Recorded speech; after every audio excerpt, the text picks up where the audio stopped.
Hello বন্ধুরা, আমি সুতোপার চলে এসেছি সকাল সকাল আমার ছাদ বাগানের করলা গাছের খোলের গুঁড়ো কী করে দিই করলা গাছে সেইটা তোমাদের দেখানোর জন্য। অনেকেই ভাবো আমি হয়তো মিথ্যে কথা বলছি, আমি সত্যি বলছি না। খোলের গুঁড়ো কী করে গাছে দেবে, খোলের গুঁড়ো দিয়ে গাছে দেয়, এ কথাটা মিথ্যে কথা বলে, কিন্তু আমি কিন্তু সত্যি বলছি। এই দেখো আমার এই যে করলা গাছের গোড়াটা, এই করলা গাছের গোড়াটা এই সবজির ক্যারেটে আছে। আজকে আমি তোমাদের দেখাবো এই সবজির ক্যারেটে আমি কি করে খোলের গুঁড়ো দিই। এবং এই যে একই খোলের গুঁড়ো থেকে দেখো এই যে ছিম গাছ তিনটে, করলা গাছ, এরা কি করে খাবার পাবে। আমি তো এই গাছে একমাত্র আমি জল ছাড়া কিছু দেবো না বাইরে থেকে। এবার এই যে আমি 7 দিনের জন্য একদিন যদি খোলের গুঁড়ো দিয়ে দিতে পারি, 7 থেকে 10 দিন আমি নিশ্চিন্তে বসে থাকবো।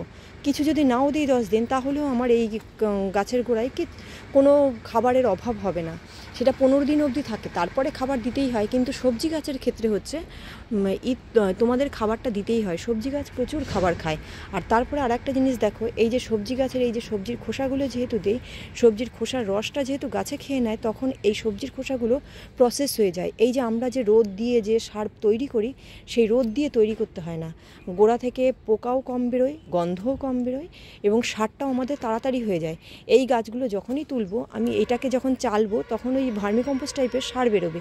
সেই মাটিটাকে আমি যে কোনো ফলের গাছ, আমার ধরো প্রচুর ফল গাছ আমি ছাদে লাগিয়েছি, বিশেষ করে লেবুটাকেই টার্গেট করি। তোমরা দেখেছো আমি লেবু দেখাই, তোমাদের অনেক সময় দেখাই। এবার সেই লেবুগুলোকেই টার্গেট করি। এবার এই সব গাছগুলোতে মাটি তৈরি করার সময় আমি সেই মাটিতে ওই যে সবজির খোসার যে শুকনো মাটিটা বেরোয় সেইটা দিয়ে দিই। তখন চেলে নিয়ে 2 দিন রোদ দিয়ে তারপরে সেই মাটির সাথে মিক্সচার করে দিয়ে দিই। আজকে তোমাদের দেখাবো এই গাছের গোড়ায় কী করে খোলের গুঁড়ো দিই। এই দেখো গাছের গোড়া, আমি একটু এই যে সবজির খোসাগুলো হাত দিয়ে ঠেলে একটু দিয়ে দিচ্ছি। এতে হয় কি, তোমার এই যে গাছের গোড়ার যে ফাঙ্গাস ধরার যে ভয়টা থাকে, ভয় তো থাকেই না আমার, যে আমি যে খোলের গুঁড়ো দিই তাতে ভয় থাকে না।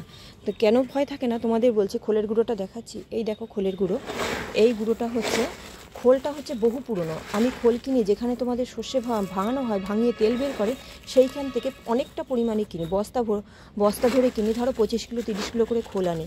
এবার সেটা তো দীর্ঘদিন যায়। এবার দীর্ঘদিন যাওয়ার জন্য হয় কি, সেই খোলের মধ্যে দেখবে টাটকা খোলে একটা রস থাকে, সেই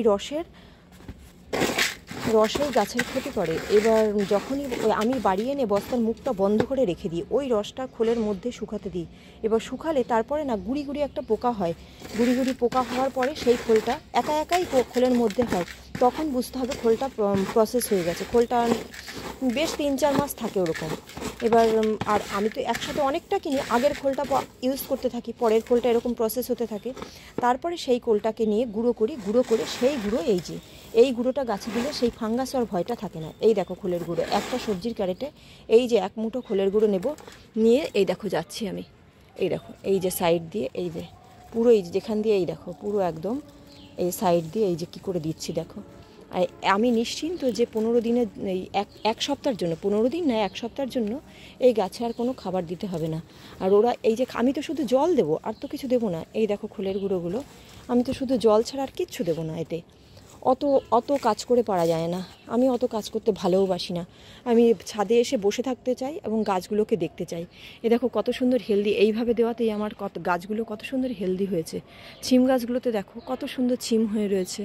আর করলা গাছেও প্রচুর করলা হচ্ছে। ছিম গাছগুলো আমার কত ছিম দিচ্ছে। আমার আর একটা ছিম গাছ আছে, তোমাদের আগে হয়তো দেখিয়েছি, এই যে লতানো ছিম গাছ। এটাতেও দেখো সবই, এটা তো এরকম বস্তার মধ্যে লাগিয়েছি, এটাও এরকম সবজির খোসা দিয়েই লাগানো। কত ছিম হয়েছে দেখো, যেখানে তাকাই সেখানে ছিম। এটা দেখো, এই দেখো বস্তার মধ্যে লাগানো, এটাও এই যে এই সবজির খোসা, এটাতেও আমি দেবো। এটাতেও আছে তোমার সবজির খোসা, দুটোতেই। আর তবে খুব বস্তার মধ্যেগুলো তলায় একটু কাপড় দেওয়া আছে, জামা কাপড় দেওয়া আছে, পুরনো জামা কাপড়। কেন পুরনো জামা কাপড় দিলে ওই যে সবজির খোসার যে রসটা সেটা তলায় চলে যায়। এই দেখো খোলের গুঁড়ো নিয়ে এসেছি আমি। এই দেখো এটাতেও এই যে সাইড দিয়ে দিচ্ছি, সাইড দিয়ে জল দিয়ে দেবো। আমার প্রচুর গাছ। এবার গাছের জন্য না কিছু কোনোটা একটা টপকে আর একটা দেখার উপায় নেই। প্রচুর গাছ, অল্প একটু জায়গা আমার ছাদে হচ্ছে, জায়গা খুব কম। এবার সেই জায়গা কমের জন্য অল্প একটু জায়গার মধ্যে বেশি গাছ করলে যা হয়, প্রত্যেকটা গাছ যাতে একটু রোদ পায়, খোলা জায়গা পায়, সেই সব দেখতে গিয়ে ঘিজি হয়ে গেছে। নিজে আর গাছের মধ্যে আমি ঢুকতে পারি না। প্লিজ এই ভিডিওটা যদি ভালো লাগে এবং তোমাদের যদি কোনো কাজে লাগে তাহলে এই ভিডিওটাকে একটু সাবস্ক্রাইব করে দিও এবং চ্যানেলটাকে এগিয়ে নিয়ে যেতে একটু সাহায্য করো আমাকে।